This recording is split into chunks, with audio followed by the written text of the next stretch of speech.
à négocier avec plusieurs courbes dans les derniers kilomètres également.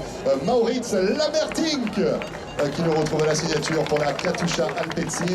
Il vient démarrer, on attend toujours l'arrivée bien sûr de Tony Martin, on attend Rick Zabel, on attend Alexander Christophe, double vainqueur d'étape sur les routes du Tour de France. On les attend tous sur le podium signature. On va retrouver maintenant un autre coureur de l'équipe Wanty Groupe Gobert qui découvre le Tour cette année. Mesdames et messieurs, voici Thomas de Gand. La première fois sur le Tour de France, ce sont des souvenirs indélébiles, bien sûr, l'équipe Sunweb, désormais avec Nikias Arndt, qui a vécu un grand départ fabuleux. Voici Lorenz Stendam, qui vient d'émarger juste derrière l'équipe Lotto NL Jumbo, avec Dylan Groenewegen, qui appose sa signature. Il faudra compter sur lui peut-être. Et regardez qui on a sur le podium, mesdames et messieurs. La formation Quick Step Floors, avec Matteo Trentin, et juste derrière lui, l'homme qui porte le maillot distinctif de champion d'Italie sur route. Il a fêté son anniversaire hier. Fabio Aru.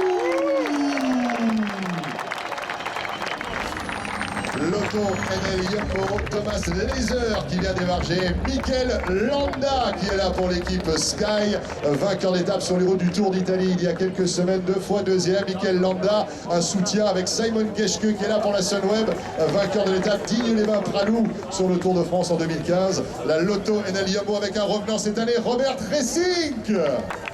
Robert Racing, le malchanceux George Bennett juste derrière qui ne pouvait pas participer à l'édition 2016. Dario Cataldo est là à l'émargement, mesdames et messieurs. Et là, ça commence à s'enchaîner. Vous voyez, ils vont tous arriver. Romain Sicard qui signe sur l'écran tactile. Lilian Calmejean qui est là. Il s'est montré hier. Il a justement la distinction d'avoir un dossard rouge aujourd'hui. Il est le combatif de l'étape. Thomas de Ghent qui vient d'émarger également. Vainqueur au Stelvio, vainqueur au Mont Ventoux jusqu'au Chalet Reynard. André Grifko, vainqueur de la Méditerranéenne en 2016. On retrouve Guillaume Martin, l'étudiant en philosophie du peloton. On lui posera peut-être quelques questions existentielles dans les jours qui viennent. Luke Rowe qui arrive ici pour l'équipe Sky, l'un des lieutenants bien sûr de Christopher Froome. La formation Quick Step Floors avec Jack Bauer. On pense forcément à ce qui s'est passé à Nîmes en 2014 lorsque Jack Bauer était échappé aux côtés de Martin Edwiger, repris à 50 mètres de la ligne. Le grand Adrien Petit nous retrouve sur le podium. La Katusha avec l'homme fort du groupe. Voici Marco Haller qui retrouve le podium digital. La formation Bahreïn Merida qui est là maintenant avec malheureusement l'abandon de Jon Izagirre. Janez Brajkovic lui est toujours de la partie. Il vient de nous retrouver sur le podium. Jos van Emden, vainqueur de la dernière étape du Giro cette année, Monza Milan, avec Thomas Bouda qui nous retrouve ici maintenant sur le podium pour l'équipe Direct Energy. La Fortuneo Oscaro toujours. Romain Hardy à la signature, et puis l'équipe Astana cette fois. On va accueillir, regardez, un florilège de talent avec Jacob Fuglsang, le vainqueur du critérium du confiné il y a quelques semaines seulement, avec ses chances. Janet Stibar également qui est là, vainqueur au Havre et 2 fois deuxième de Paris-Roubaix. On retrouve un homme qui a un sourire éclatant également. Voici Michael Valgren qui avait terminé deuxième de l'Amstel Gold Race en 2016. Bahreïn Merida de nouveau. Cette fois on s'enchaîne. Ça ne s'arrête pas avec Grega Ball.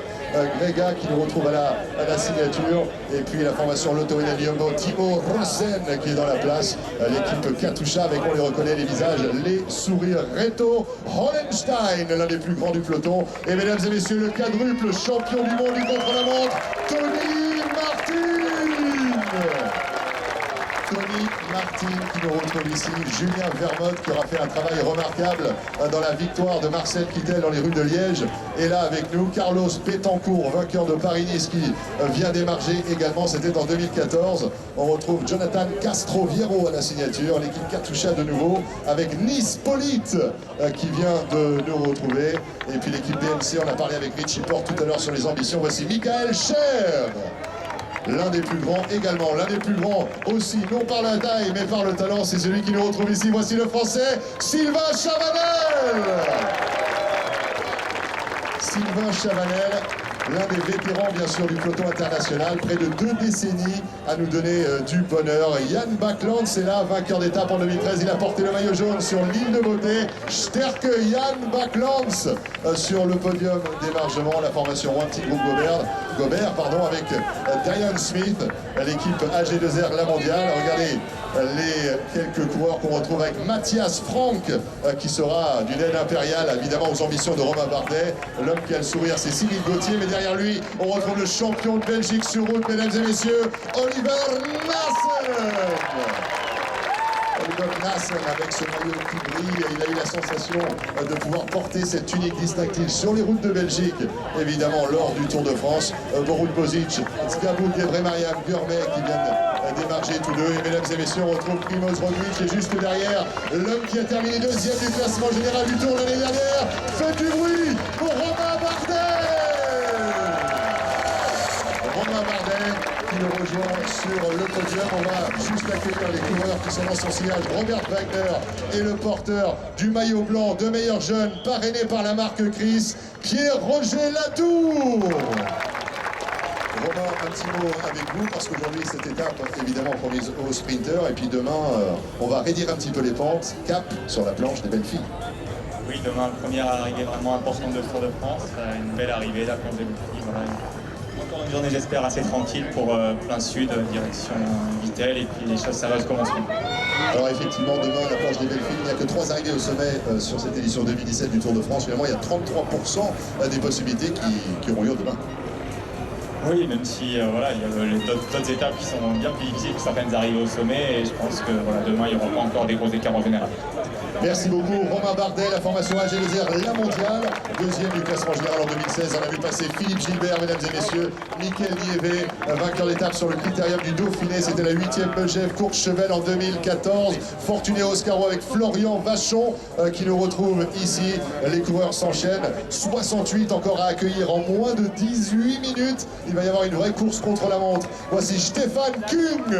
Stéphane Kung a porté le maillot blanc de meilleur jeune, évidemment sur les routes du Tour de France 2017. Michael Delage qui vient démarger. On va continuer de les accueillir. Michael Delage, la formation FDJ. Sergio Henao, le champion de Colombie sur route. La formation FDJ, je disais donc peut-être pour Arnaud Desmar aujourd'hui. On essaiera de l'interroger tout à l'heure. Sonny Colbrelli qui nous a retrouvés sur le podium pour l'équipe Bahreïn-Mérida. Et puis là, les choses se précisent. On va continuer l'accueil, mesdames et messieurs, des coureurs sur ce podium officiel de signature digitale. Élie Gébert, l'homme qui a été le premier coureur à s'élancer de la rampe du côté de Düsseldorf pour le contre-la-montre. Il fêtait son anniversaire. Regardez qui nous retrouve, mesdames et messieurs. Il a tellement fait, on ne sait plus par quoi commencer. Vainqueur de Paris-Roubaix, le champion olympique de Rio 2016, Greg Van Avermaet. Un petit mot quand même, parce que vous avez eu le loisir de traverser vos terres. Vous avez été en Belgique, effectivement, pendant plusieurs portions depuis le début de cette édition du Tour de France. Toujours présent, évidemment, dans l'étape d'hier. Quelle sensation pour vous depuis le début du Tour? Vraiment bien. Je suis vraiment content avec mon condition. C'était pas facile hier pour battre Pide, mais ouais, on va essayer. Il est vraiment un grand coureur, pas facile pour battre. Mais ouais, peut-être un jour ça va essayer et peut-être que je gagne aussi encore une étape. Peut-être l'étape de Rodez, allez savoir, là où vous l'avez battu déjà en 2015, il y a 2 ans de cela déjà, ça passe vite. Ouais, ça passe vite. Mon d'autres fleurs, il a 2 ans déjà. Et ouais, je vais essayer à Rodez pour faire quelque chose comme l'année passée. Ouais, c'était pas facile.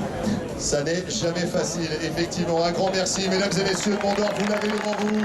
Greg Van Avermaet, champion olympique, vainqueur de la médaille d'or à Rio 2016, vainqueur de Paris-Roubaix 2017. Il fait une saison incroyable. Il a envie évidemment de poursuivre l'aventure sur les routes du Tour de France. Greg Van Avermaet, toujours très sympathique, toujours disponible, bien évidemment. Il glane de multiples succès partout par où il passe et il reste toujours aussi disponible et sympathique. Voilà l'étoffe,